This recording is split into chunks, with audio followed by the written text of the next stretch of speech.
Student अब जो हमारा नेक्स्ट टॉपिक है वो क्या है आपका, रिविजिटिंग इरेशनल नंबर्स।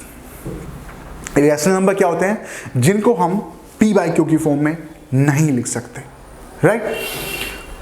सो उसके अंदर एक थ्योरम है 1.3 थ्योरम। वो थ्योरम क्या है कि अगर आपके पास एक नंबर है p which is a prime number, right, और ये प्राइम नंबर p किसी नंबर a के स्क्वायर को डिवाइड करता है, यानी कि डिवाइड कर सकता है, यानी कि जो p है it can divide a square, ये हमें गिवन है। तो और p is a prime number और a is any positive integer.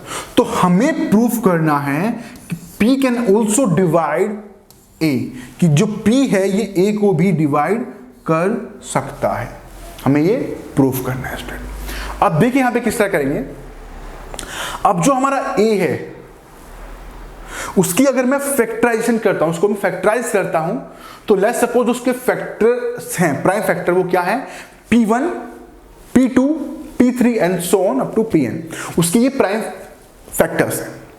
तो a को मैं किससे लिखूंगा, p1 इंटू में p2 इंटू में p3 इंटू में p4 and so on up to pn। तो ये सब क्या है, उसके प्राइम फैक्टर्स है। और जरूरी नहीं कि ये आपस में अलग हो, सेम भी हो सकते हैं और डिफरेंट भी हो सकते हैं, जो जितने आपके फैक्टर्स हैं। अब a इक्वल टू ये है तो a स्क्वायर इक्वल टू क्या होगा, दिस इंटू में ही दिस, यानी कि a इंटू में है तो आप देखेंगे उसको हम इस तरह लिख सकते हैं लाइक दिस। जब इसको फर्दर आगे मैं मल्टीप्लाई करूंगा तो आप देखेंगे p1 इंटू में p1 will be equal to p1 का स्क्वायर, p2 इंटू में p2 विल बी p2 का स्क्वायर, एंड आगे फर्दर अगर p3 का स्क्वायर एंड क्या आपका pn का स्क्वायर। तो हमारा ये इस टाइप का कुछ एक्सप्रेशन आ गया। नाउ यहां पे क्या है, we are given that p divide a square.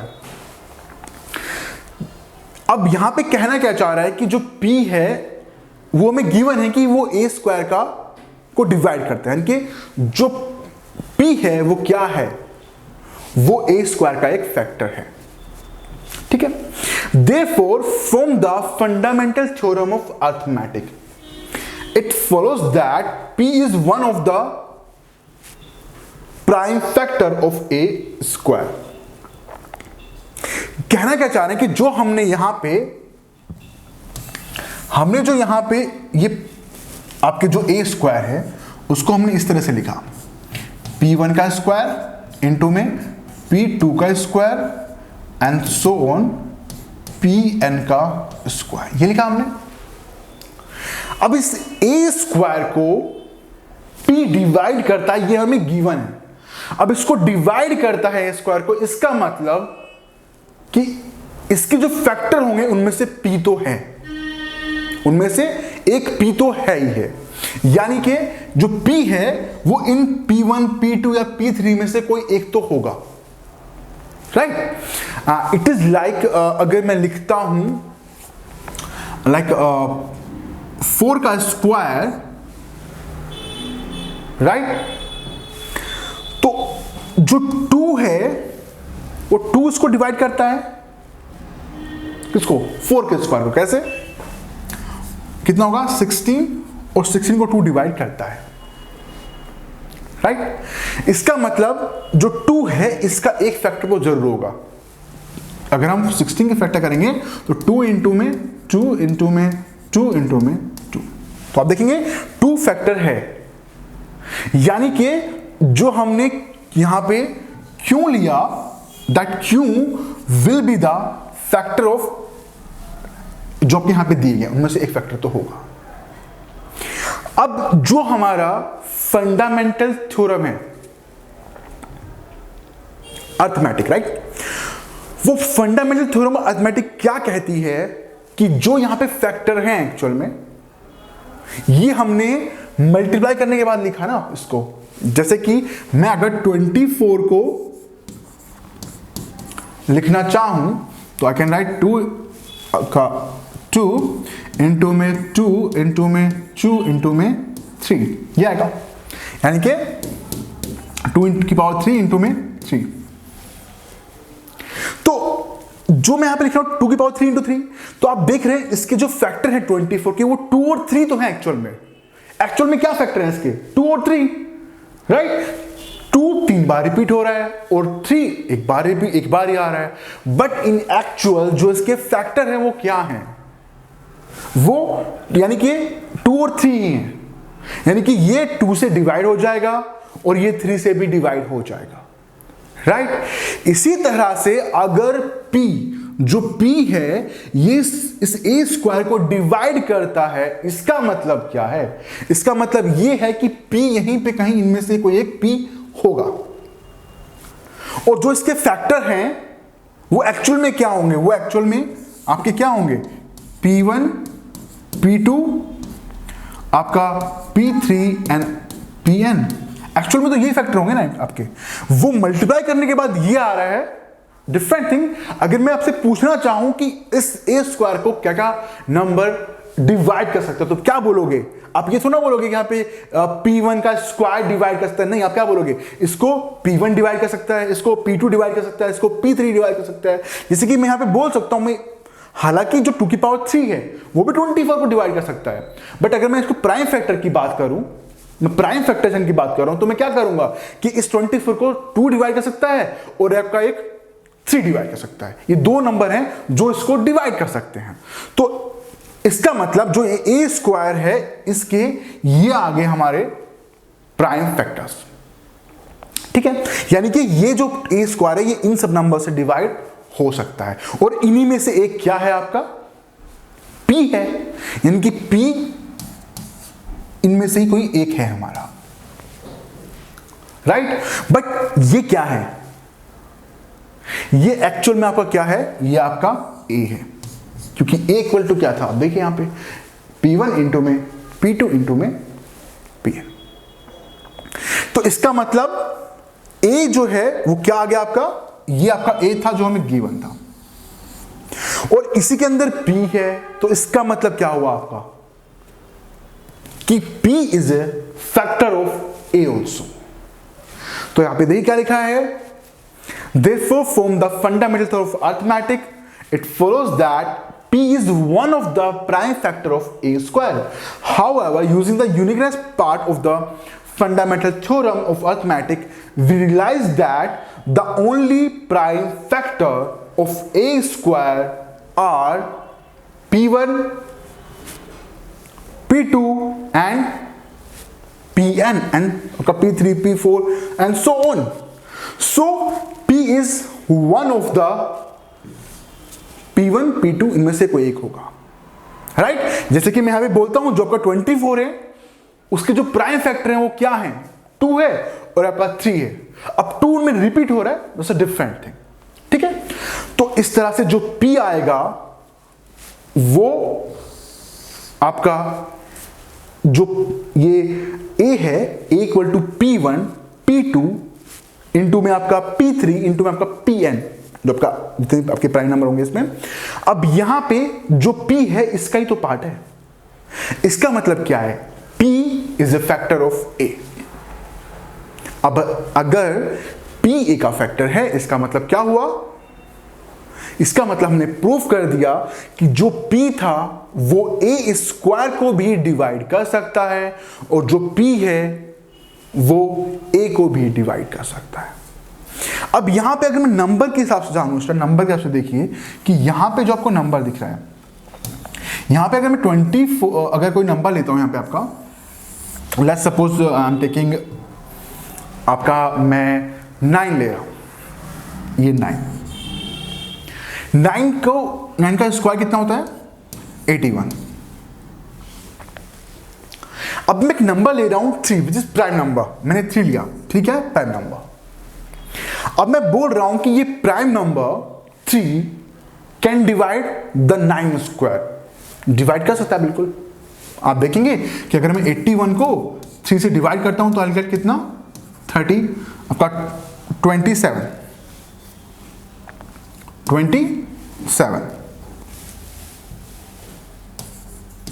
ठीक है? तो अब ये 3 जो है ये 9 को भी डिवाइड करेगा। हमें यहाँ पे यही हमने प्रूफ किया। तो अब अगर देखेंगे इसको भी, अगर आप कि इसके आप फैक्टराइज करेंगे तो 9 के फैक्टर क्या होते हैं? 9 के फैक्टर होते हैं 3 इंटू में 3, ये होते हैं। 9 स्क्वायर के फैक्टर क्या होंगे? 3 इंटू में 3 और 3 इंटू में 3, यानी कि इसको लिखना चाहूँ अगर मैं तो कैसे लिखूंगा? 3 की पावर 2 इंटू में 3 की पावर 2। पर आप अगर एक्चुअल में देखेंगे तो इसके जो फैक्टर है वो क्या है? वो 3 तो फैक्टर है इसका। जो आपका 81 है वो किससे डिवाइड हो रहा है? वो 3 से डिवाइड हो रहा है, राइट? तो इसके जो फैक्टर है वो आपका 3 है इसके अंदर। तो आप देखेंगे कि अगर ये इसको डिवाइड कर रहा है तो जो आपका, अब ये क्या है मेरा? ये है मेरा a, ये क्या है मेरा? a स्क्वायर, और ये 9 क्या है मेरा? That is a।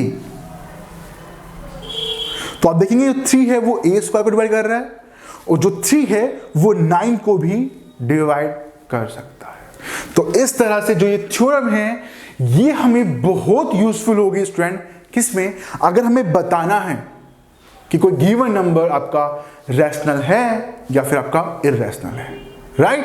तो इस थ्योरम में क्या जाना कि अगर हम किसी नंबर को, जो कोई नंबर p है, वो डिवाइड करता है किसी नंबर के स्क्वायर, यानी कि एक हमने नंबर a लिया उसके स्क्वायर को डिवाइड करता है, तो वो a को भी डिवाइड करेगा। ये हमने यहाँ पे प्रूफ किया। स्टूडेंट अब जो हमारा नेक्स्ट थ्योरम 1.4 है, जिसमें हम 1.3 थ्योरम का यूज करेंगे और हम प्रूफ करेंगे कि जो आपका √2 है वो क्या है? एक इररेशनल नंबर है।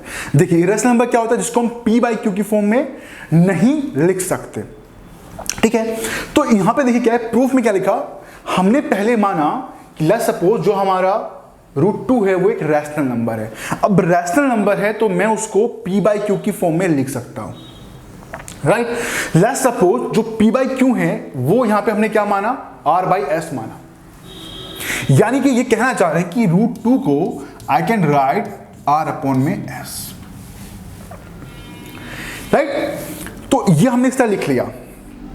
अब यहां पे इन्होंने क्या चीज मानी कि लेट्स सपोज जो r/s है उन दोनों में जो कॉमन फैक्टर है वो 1 के अलावा भी कोई फैक्टर है। तो इसका मतलब क्या है कि मैं इसको भी सिंप्लीफाई कर सकता हूं। यहां पे कहने का मतलब क्या, हम थोड़ा एग्जांपल से देखते हैं स्टूडेंट। लेट्स सपोज मैं 4/12 लिख रहा हूं, इसका क्या होगा? 4 इंटू 1 आपका, and that will B 4 into में 3, 4 इंटू में 3। तो आप देखेंगे यहां पे कॉमन फैक्टर 4 है यहां पे, तो ये सिंप्लीफाई भी आपस में कट जाता है, तो फिर क्या आता है? 1/3 आता है, राइट? तो यहां पे भी इन्होंने क्या माना कि suppose r and s have a common factor other than 1 के अलावा एक फैक्टर है, then we divide by the common factor to get this. यानी कि जैसे इसको सिंप्लीफाई करके ये आया 1/3 आया, लेट्स सपोज इसको सिंप्लीफाई करके क्या आ रहा है? a/b आ रहा है। तो बेसिकली ये इसका सिंपलेस्ट फॉर्म नहीं था, ये इसका सिंपलेस्ट फॉर्म है।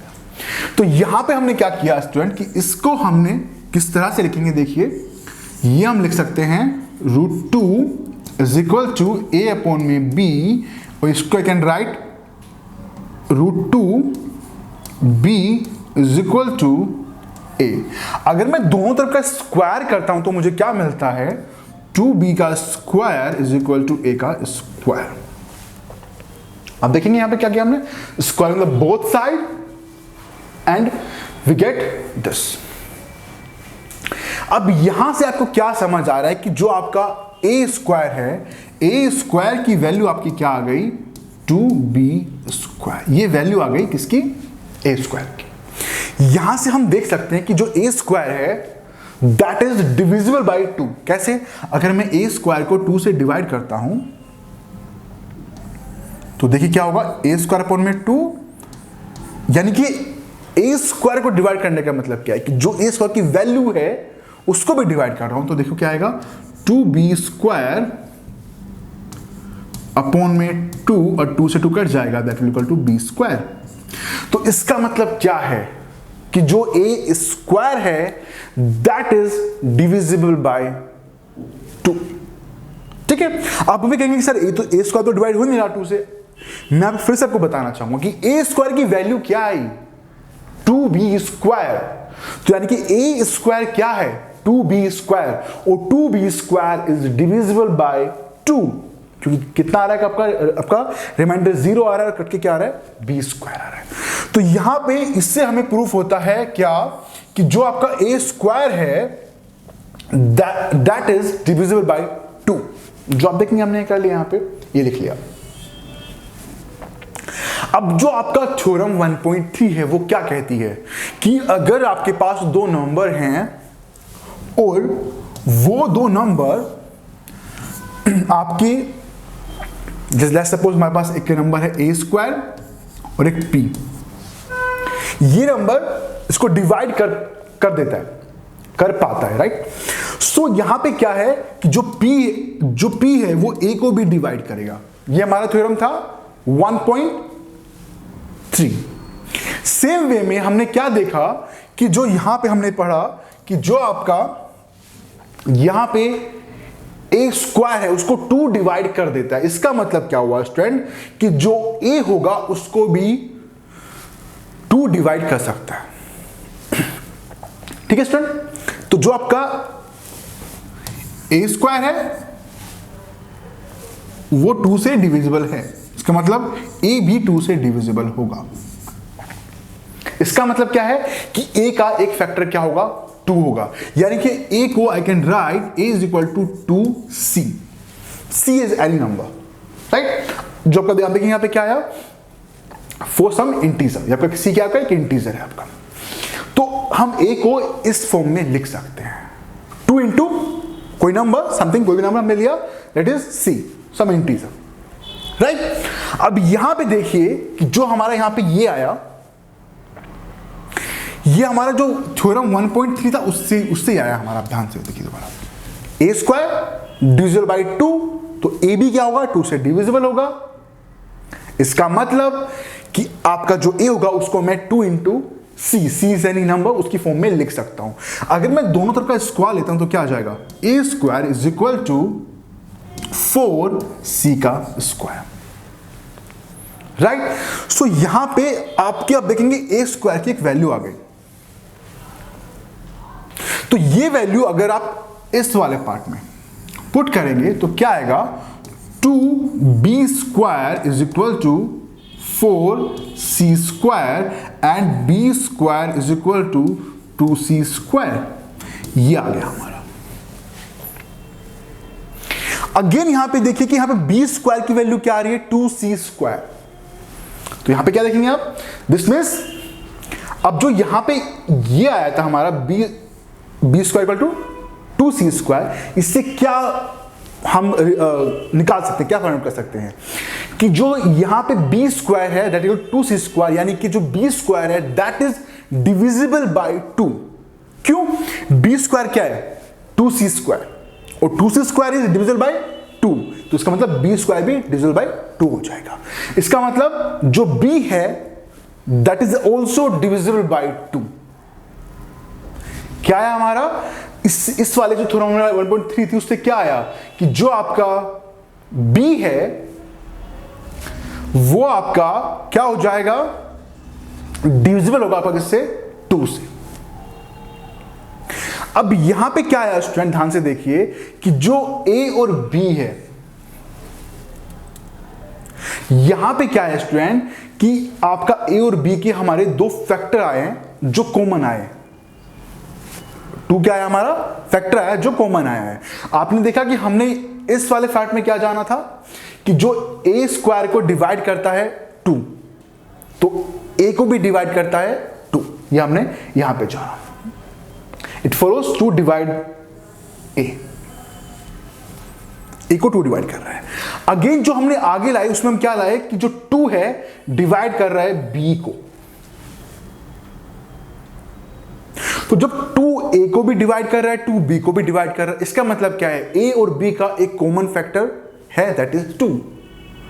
पर हमने तो क्या माना था स्टूडेंट कि ए और बी को जो आपका हमने जो आपका आर और एस को माना था, r y divide by s को हमने, कि उनका कोई कॉमन फैक्टर नहीं है, और जो ए और बी है उनको हमने माना था कि दे आर को प्राइम, उनको हमने सिंप्लीफाई फॉर्म माना था, राइट।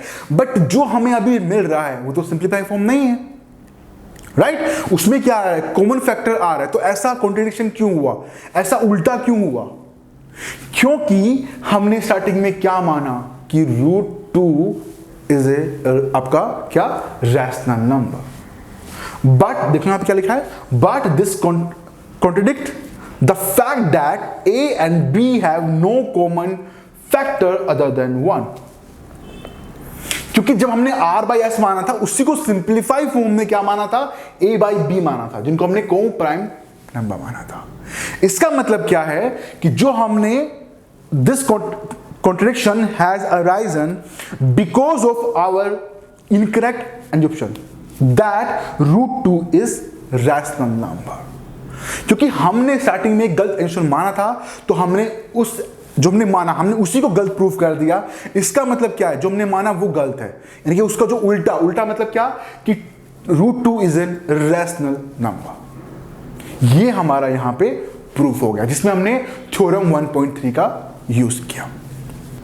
स्टूडेंट अब हम पढ़ने वाले हैं जो आपका रैशनल नंबर है, उनको हम दोबारा से एक बार थोड़ा रिविजिट करेंगे कि वो होते क्या है revisiting rational number and their decimal expression, right.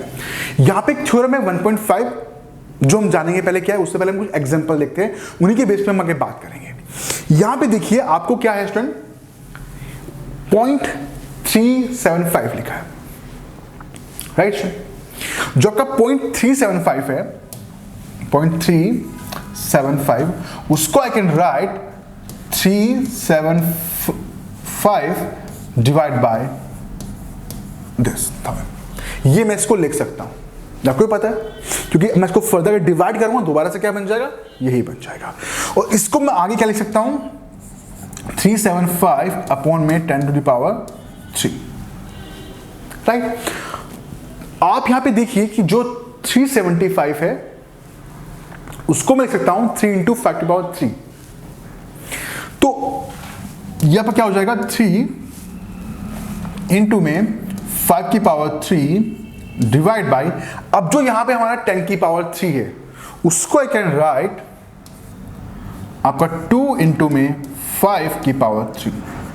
ठीक है स्टूडेंट, यानी कि अगर मैं फर्दर आगे सोल्व करूं तो क्या आएगा, 3 इंटू में 5⁻3 डिवाइड बाई 2⁻3 इंटू में 5⁻3। अगर पावर इस तरह से होती हैं, जो प्रोडक्ट है उन पे वो डिस्ट्रीब्यूट हो जाती है, हम उनको अलग अलग इस तरह से लिख सकते हैं स्टूडेंट। ठीक है, ये हमने एक्सपोनेंट पावर में जाना है।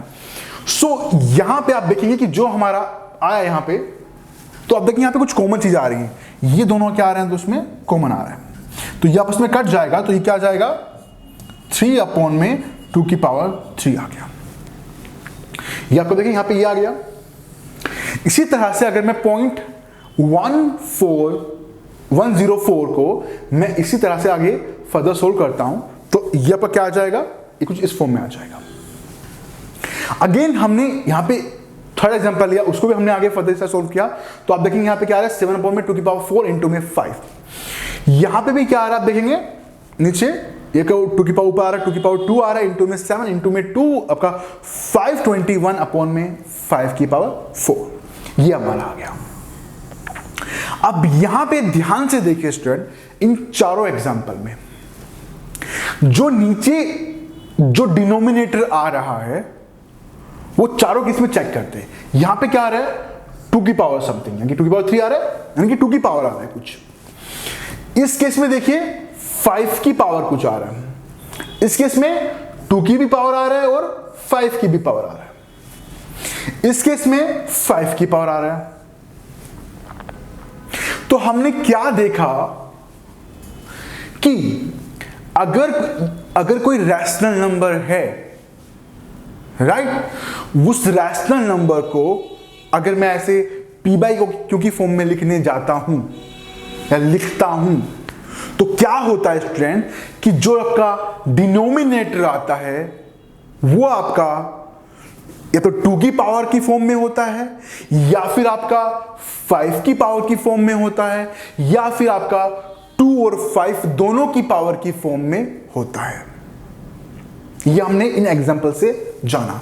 तो ये थ्योरम क्या कहती है student? Let x be a rational number whose decimal expression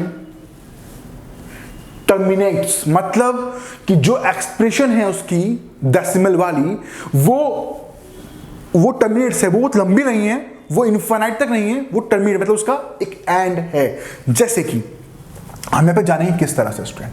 अगर मैं यहाँ पे आपको एक नंबर लेता हूं, लेट्स सपोज मैं आपका 7 को डिवाइड कर रहा हूं 3 से, और आपका 7 को डिवाइड कर रहा हूं 2 से, क्या होगा देखिए। यह आपका कितना आएगा? 2.333 एंड सो ऑन। ये कहीं पे एंड नहीं होगा, ये चलता जाएगा, राइट? बट अगर मैं इसकी बात करूं तो दैट विल बी 3.5। तो ये टर्मिनेट, ये एंड हो रहा है इसका, राइट? इसका एंड नहीं हो रहा है, चलता जाएगा, राइट? क्योंकि अगर डिवाइड करके आप देखेंगे तो चलता जाएगा, इसका एक एंड है। तो ये क्या कह रहा है कि अगर जो एक्सप्रेशन आपका जो x एक रैशनल नंबर है, उसका जो आपका डेसिमल एक्सप्रेशन है वो टर्मिनेट्स है। क्या होता है? Terminate. Then x can be expressed in the form of p by q। उस एक्सप्रेशन को, जो डेसिमल फॉर्म की एक्सप्रेशन, उसको मैं p बाई q की फॉर्म में एक्सप्रेस कर सकता हूं, where p and q are coprime. अब देखेंगे दोनों क्या है? को प्राइम। जो यहां पे कॉमन फैक्टर थे वो यहां पे हमने हट गए। Coprime and the prime factorization of q, यानी कि जो आपका डिनोमिनेटर, अगर मैं इसको p और इसको q बोलता हूं, राइट? तो जो q है उसका जो प्राइम फैक्टराइजेशन है वो किस फॉर्म का होगा? वो इस फॉर्म का होगा, 2 की पावर n एंड 5 की पावर n। जैसे कि हमने जाना, हमने यहां पे आप देखेंगे फर्स्ट केस में सिर्फ 2 की पावर है और 5 की पावर क्या है? वी कैन से 0 है, क्योंकि 5 का 0 मतलब 1। तो यहां पे 2 की पावर 5 आपका 3 है, 5 का 0 है। यहां पे देखेंगे आपका क्या? 5 की पावर समथिंग है पर 2 की पावर नहीं है। और इस केस में आपके दोनों हैं, 2 की पावर 4 और 5 की पावर 1। और इस केस में क्या है आपका? 5 की पावर 4 और 2 की पावर नहीं है, तो उसको 2 की पावर हम क्या? 2 की पावर 0 बोल सकते हैं। तो यानी कि आपका जो p बाई q की फॉर्म में लिखूंगा इस डेसिमल वाले रैशनल नंबर को, उसमें जो आपका नीचे q आएगा, that q will be in this form. वो आपका जो q होगा वो हमेशा इस फॉर्म में होगा, 2 की पावर n इंटू में 5 की power m, where m and r non negative integer, right? तो ये हम हमेशा देखेंगे कि इस फॉर्म में हमेशा हमारा ये आ जाएगा। तो ये थ्योरम क्या कहती है? ये थ्योरम हमकी यही कहती है कि जो आपका एक रैशनल नंबर है, राइट, जो उसका जो आपका डेसिमल एक्सप्रेशन है, राइट, बट यहां पे एक चीज हमें ध्यान रखनी, ये बहुत इंपॉर्टेंट है, टर्मिनेट्स। यानी कि जो डेसिमल एक्सप्रेशन है वो टर्मिनेट्स, मतलब कि उसका एंड है, वो एक सीमित, एक लिमिटेड एक्सप्रेशन है, वो एक ऐसे इस तरह से इनफाइनाइट नहीं है आपके, राइट? तो ये टर्मिनेट्स वाली जो डेसिमल आपकी एक्सप्रेशन है, इसको हम p बाई q की फॉर्म में लिख सकते हैं, और जो आपका q होगा, उस q के जो फैक्टर होंगे, प्राइम फैक्टर, वो हमेशा आपके इस फॉर्म में होंगे, 2 की पावर n और 5 की पावर m। तो ये हमने थ्योरम 1.5 को जाना।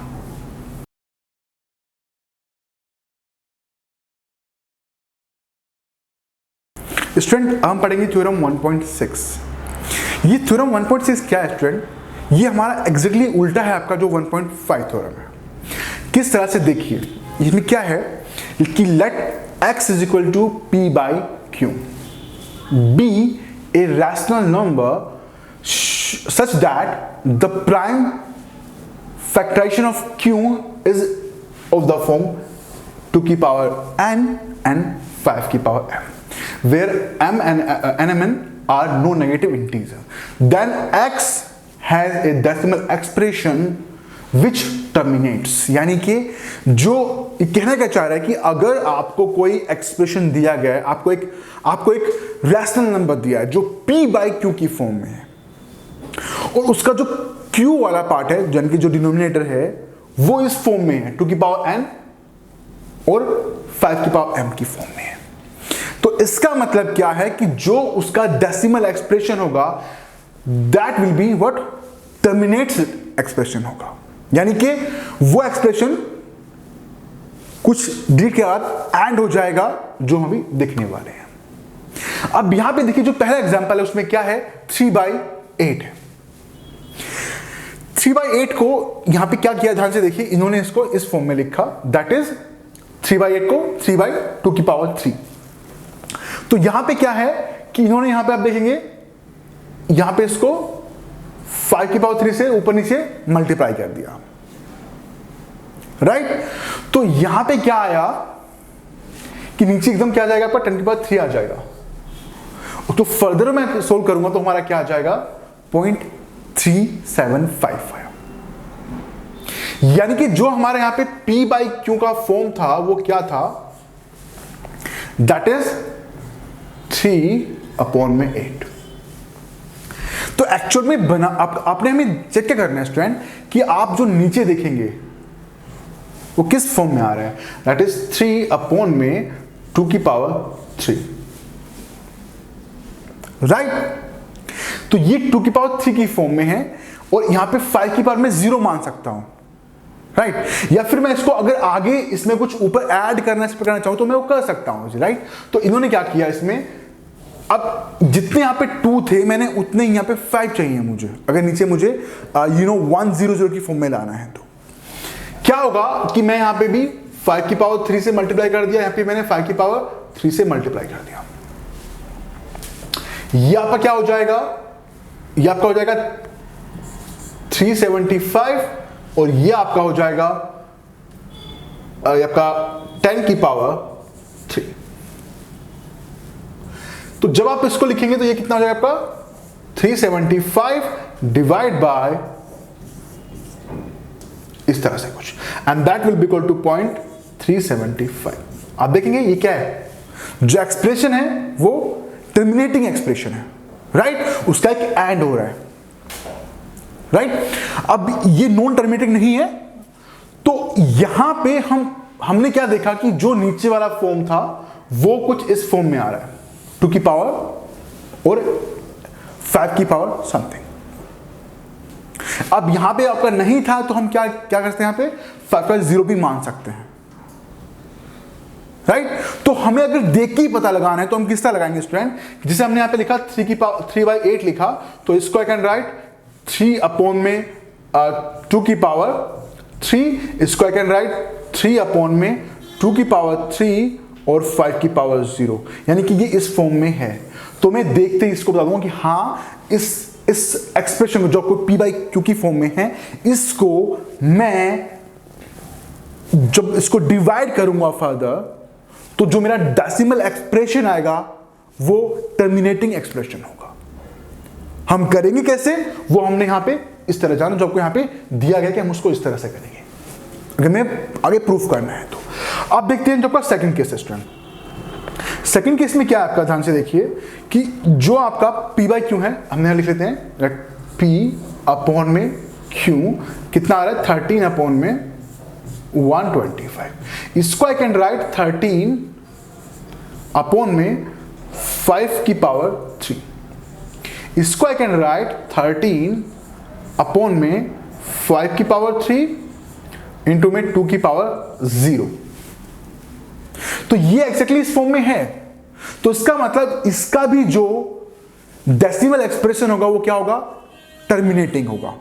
अब वो करेंगे कैसे वो हम देखेंगे कि जो हमने ये अभी प्रूफ करने के लिए क्या यहां से हम एक नेक्स्ट स्टेप पे जाएंगे जहां पे हम क्या करेंगे, नीचे जितने 5 की पावर 3 है उतने हम 2 की पावर 3 को ऊपर नीचे मल्टीप्लाई कर देंगे।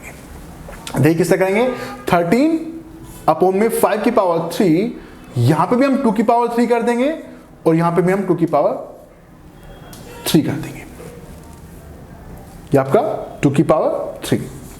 अब आपको याद रखना है स्टूडेंट कि जो आपका यहां पे नंबर आ रहा है, ये अगर यहां पे 5 आ रहा है और 5 की जो पावर है, आपको क्या करना है, पावर को सेम रख के आपको जो मल्टीप्लाई करना है ऊपर नीचे, वो 2 की पावर विल बी सेम, यानी कि 3 से। तो हम देखेंगे 5 था तो हमने यहां पे 2 की पावर 3 से हमने यहां पे ऊपर नीचे मल्टीप्लाई किया, राइट। और इस वाले में देखा आपने, यहां पे 2 की पावर 3 था तो हमने 5 की पावर 3 से ऊपर नीचे मल्टीप्लाई किया, यानी कि यहां पे जो 2 की पावर 3 है वही हमें मल्टीप्लाई करना है 5 की पावर 3 को लेके। अगर 5 है तो 2 की पावर 3 को लेके करना है। अब देखिए यहां पे इसको जो फर्दर मैंने सोल्व किया तो कितना आएगा आपका, ये 10, अब देखेंगे यहां पे दैट विल बी 104 अपॉन में आपका आएगा 10 to the power 3 and that is equal to 0.104। आप देखेंगे क्या है, टर्मिनेटिंग एक्सप्रेशन है, राइट। अब हम जो हमारा यहां पे थर्ड एग्जांपल है वो देखिए, उसमें क्या है 7/80। इसको अगेन हम p/q की फॉर्म में लिखेंगे, that will be equal to, आप देखेंगे 7 अपॉन में यह आ जाएगा 2 की पावर 4 इंटू में 5। तो इसकी पावर नहीं तो हम तो मान सकते हैं, राइट। तो हम देख पा रहे हैं कि 2 की पावर 4 और 5 की पावर यानी कि इस फॉर्म में है, 2 की पावर n और 5 की पावर m की फॉर्म में। इसका मतलब कि ये भी एक्सप्रेशन का जो डेसिमल फॉर्म होगा वो क्या होगा, टर्मिनेटिंग होगा। तो हम करेंगे कैसे, अगेन हम देखिए क्या करेंगे, यहां पे हमें क्या करना है कि जो 2 की पावर है 4, हमें नीचे 5 की पावर भी उतनी ही लेके आनी है, राइट। जैसे इसमें क्या था, 2 की पावर क्या था हमारा, 5 की पावर 3 थी यहां पे, तो हमें नीचे 2 की पावर 3 लेके आए। यहां पे 2 की पावर 3 थी तो हम 5 की पावर 3 लेके आए। बट यहां पे ध्यान से देखिए कि यहां पे 2 की पावर 4 है और 5 की पावर 1 है, बट हमें 5 की पावर 4 चाहिए। तो हम क्या करेंगे, क्योंकि यहाँ पे 1 पावर तो है तो हम यहाँ पे 5 की पावर 3 से मल्टीप्लाई करेंगे ऊपर नीचे दोनों, यानी कि 5 की पावर 3 और इंटू में 5 की पावर 3। इससे क्या होगा स्टूडेंट, ऊपर आ जाएगा 7 इंटू में 5 की पावर 3 और नीचे आ जाएगा 2 की पावर 4। और क्योंकि जब आपका सेम बेस होता है और वो आपके आपस में मल्टीप्लाई होते हैं तो पावर ऐड हो जाती है, यानी कि कितना हो जाएगा, इंटू में 5 की पावर 4। तो अल्टीमेटली नीचे क्या आ गया, आपका पावर हमारी सेम आ गई। तो हमारा जो अप्रोच है इसमें वो क्या रहेगा, अगर आपको क्वेश्चन आता है कि प्रूव करो कि ये आपका क्या है, एक इसका जो डेसिमल एक्सप्रेशन होगा वो टर्मिनेटिंग होगा, तो आपको करना क्या है, पहले नीचे पावर की फॉर्म में लिखना है। फिर आपको अगर 2 मिलता है और 5 नहीं मिलता है तो जितना पावर का 2 है 3, उतने आपको 5 का पावर भी यहां पे नीचे ऊपर नीचे मल्टीप्लाई करना है। यानी कि आपको नीचे 2 की पावर भी चाहिए और 3 आपकी 5 की पावर भी चाहिए और सेम पावर में चाहिए, तो आपको उस हिसाब से आपको ऊपर नीचे मल्टीप्लाई करना है। तो आप इसको फर्दर जो सोल्व करेंगे तो आपको ये मिल जाएगा। आप इससे नेक्स्ट में देखेंगे, जब आपको किया तो नीचे आपका 5 की पावर 4 आ रहा है बट 2 की पावर नहीं है, तो 5 की पावर 4 है तो हमने क्या किया, 2 की पावर 4 से ऊपर नीचे दोनों हमने मल्टीप्लाई किया। देखिए हमने किया, यहां पे भी किया, यहां पे 2 की पावर जब 4 से मल्टीप्लाई करेंगे ऊपर तो क्या हो जाएगा, 2 की पावर 6 है इंटू में 2 की पावर 4 यानी कि 2 की पावर 6 बन जाएगा।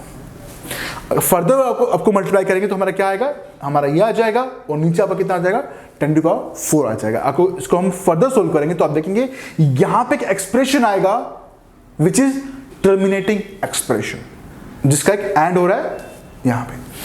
सो इस तरह से ये आपका थ्योरम 1.5 का आपका अगेन से कन्वर्स था, उल्टा था, जिसमें आपका क्या था कि अगर आपको एक्स एक नंबर है आपका रैशनल नंबर जो p/q की फॉर्म में है और उसमें जो आपका q है वो यानी कि जो डिनोमिनेटर है वो आपका इस फॉर्म में है, राइट। तो यहां पे m और n आपके जीरो भी हो सकते हैं, राइट, जो हमने देखा यहाँ पे।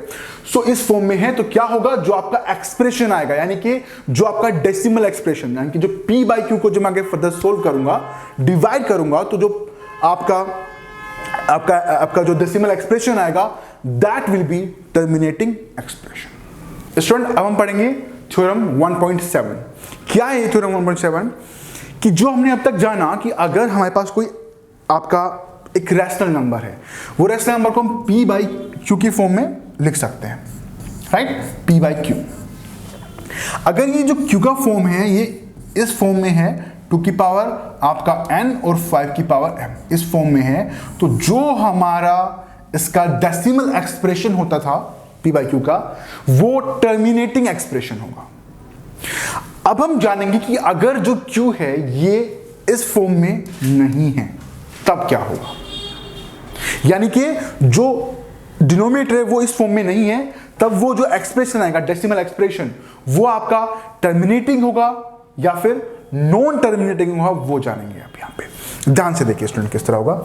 आप यहाँ पे देखिए कि क्या यहाँ पे, let x equal to p upon में q, where p and q are coprime. Coprime मतलब उनमें कोई भी कॉमन फैक्टर नहीं है अदर देन 1 के अलावा कोई भी कॉमन फैक्टर नहीं है। be a rational number such that the prime factorization of q is not of the form of this, इस फॉर्म का नहीं है, where n and m are non-negative integer, then x has a decimal expression which is non-terminating repeating। non-terminating repeating का मतलब क्या होता है कि जो टर्मिनेटिंग नहीं है, यानी कि वो उसका कोई एंड नहीं है, वो आगे जो हम एक्सप्रेशन आएगा वो आगे बढ़ता जाएगा डेसिमल फॉर्म में। एंड रिपीटिंग मतलब एक टाइम के बाद रिपीट होगा। जैसे कि अगर मैं यहां पे एग्जांपल लेना चाहूं, मैं 7 को डिवाइड कर रहा हूं 3 से, राइट, आप देखेंगे इसकी वैल्यू कितनी आएगी, 2.333333 and so on. That is non terminating, कोई एंड नहीं हो रहा है। एंड रिपीटिंग मतलब आप देखेंगे यहां पे 3 रिपीट हो रहा है, यहां पे 3, यहां पे 3, यहां पे 3, यहां पे 3 और यहां पे भी 3। आपको अब हो सकता है यहां पे ये 1 डिजिट के बाद रिपीट हो रहा है, उससे आपको मिले 264, फिर 264, फिर 264, एक पूरा नंबर ही रिपीट हो, राइट। तो ऐसा भी हो सकता है। तो ये हम देखेंगे ये कब होगा, ये हम जानेंगे अभी। देखिए यहां पे, सो यहां पे एग्जांपल क्या लिया हमने, आपका एग्जांपल जो लिया यहां पे 1/7 लिया हमने यहां पे। आप यहां पे देखेंगे कि यहां पे जब मैं इसको डिवाइड करूंगा, तो यहां पे हमने डिवाइड कर देखा इसको, देखिए ध्यान से क्या है। जब 7 से डिवाइड किया तो ये कुछ इस तरह का आया, 7 × 7, यहाँ पे 3 रिमाइंडर बचा, फिर हमने यहाँ पे पॉइंट लाके आपका 0 कैरी कर लिया, 30 हो गया, 4 हमने अप्लाई किया, ये आ गया हमारा। तो इस तरह से हमारा ये डिवीजन पूरा प्रोसेस चल रहा है। आप देखेंगे कि जो यहाँ पे रिमाइंडर बच रहा था बार बार, फर्स्ट टाइम में 3 बचा, फिर कितना बचा, 2 बचा, फिर 6 बचा, फिर 4 बचा, फिर 5 बचा, फिर 1 बचा, और अगेन क्या 3 बच गया। आप देखेंगे एक तरह से क्या हुआ कि हम जहां से चले थे हम अगेन वहीं पे यहां पे पहुंच गए थे, और इसके बाद फिर से रिपीट होना स्टार्ट होने वाला था। कैसे, यहां पे कितना 1 था, फिर 4 4 3 और 1 1 4 2 8 5 7, उसके बाद फिर से हमारा 1 आ गया। क्यों? क्योंकि यहां पे 10 आ गया था, तो फिर से 1 आ गया। यानी कि अब जो ये एक्सप्रेशन आती है किस तरह से आती, 0.142857 एंड अगेन फिर 1 से स्टार्ट होती है। दैट इज कॉल्ड व्हाट, ये क्या है कि नॉन टर्मिनेटिंग एंड रिपीटिंग। इसमें आप देखेंगे ये वाला पार्ट बार बार रिपीट हो रहा है, ये यहां से यहां गया, फिर फर्दर फिर रिपीट हो जाएगा। तो इस तरह से आपने ये जो डिवीजन वाला पार्ट था ये आपने देखा। तो आप देखेंगे यहां पे क्या आ रहा है स्टूडेंट कि हियर रिमाइंडर आर 3 2 6 4 5 1 3 2 6 4 1। अगेन आपका जो है वो क्या हो रहा है, रिपीट हो रहा है। And the divisor is what, 7। Notice that the denominator here 7 is clearly note, अब जो 7 है क्या वो जो आप देख पा रहे हैं 1/7, राइट। तो जो आपका 1/7 है इसको मैं आपका p बाई क्यू की फॉर्म में लिख सकता हूं फर्स्ट ऑफ ऑल। तो अब जो यहां पे q है, यहां पे q इक्वल टू 7 है, और वो जो 7 है वो इस फॉर्म में नहीं है, 2 की पावर n और आपका 5 की पावर m, ये इस फॉर्म में नहीं है। जब ये इस फॉर्म में नहीं है, आपने देख लिया, तब आपने देखा कि therefore the theorem 1.5 and the 1.6 we know that 1/7 will not have a terminating decimal expression, क्योंकि जो थ्योरम आपका 1.5 है और 1.6 है उसके अकॉर्डिंग क्या है, अगर ये जो नीचे वाला जो आपका डिनोमिनेटर है q है, ये अगर इस फॉर्म में है 2 की पावर n और 5 की पावर n, तभी आपका जो एक्सप्रेशन होगा, डेसिमल एक्सप्रेशन, वो क्या होगा, टर्मिनेटिंग होगा। तो हमने वो देख भी लिया, जब हमने डिवाइड किया तो वो टर्मिनेटिंग नहीं आ रहा है, उस जो का क्वोशिएंट है उसका कोई एंड ही नहीं है, वो क्वोशिएंट बढ़ता जा रहा है और रिपीटेडली बढ़ता जा रहा है, यानी कि एक चीज बार बार रिपीट हो रही है, कोई भी एंड नहीं हो रहा है। तो here 0 will not show up as a reminder, यहां पे आपका कभी भी रिमाइंडर 0 नहीं आएगा, and the reminder will start repeating after a certain stage. यहां पे जो रिमाइंडर है वो भी रिपीट होना स्टार्ट हो जाएगा, और जो क्वोशिएंट है वो तो ऑलरेडी, जब रिमाइंडर रिपीट होगा तो आपका क्वोशिएंट भी आपका रिपीट होगा ही होगा। तो यहां पे आप क्या देखेंगे, so will have a block of digit, जो ये डिजिट है, और यही डिजिट क्या होगा, बार बार रिपीट होगा, repeating in the quotient of this. जैसे हमने देखा कि अगर मैं यहां पे रिपीट करूंगा इसको, तो जो ये 0.142857 यही बार बार रिपीट होगा, यानी कि इतना पार्ट ही बार बार रिपीट होगा। तो स्टूडेंट, अब हमें भी क्या जाना हमने कि अगर हमें कोई नंबर गिवन है जो आपका p बाई क्यू की फॉर्म में है, राइट, जैसे आपने यहां पे देखा कि हमारा 1/7 जो आपका p बाई क्यू की फॉर्म में है, यहां पे जो q है उसकी वैल्यू क्या है, 7, जो आपका 2 की पावर n और 5 की पावर m की फॉर्म में नहीं है, हम 7 को इस फॉर्म में नहीं लिख सकते। अगर ऐसा होगा तो जो ये p बाई क्यू है, यानी कि यहां पे 1/7 है, इसका जो डेसिमल एक्सप्रेशन आएगा that will B non terminating and repeating, right. जो ये वाला पार्ट है आप देखेंगे इसमें वो रिपीट होगा इसके क्वोशिएंट में। तो हमने यहां पे जाना कि जो हमारा नॉन टर्मिनेटिंग और रिपीटिंग जो हमारा रैशनल नंबर है उसका जो डेसिमल एक्सप्रेशन होता है वो किस टाइप का होता है।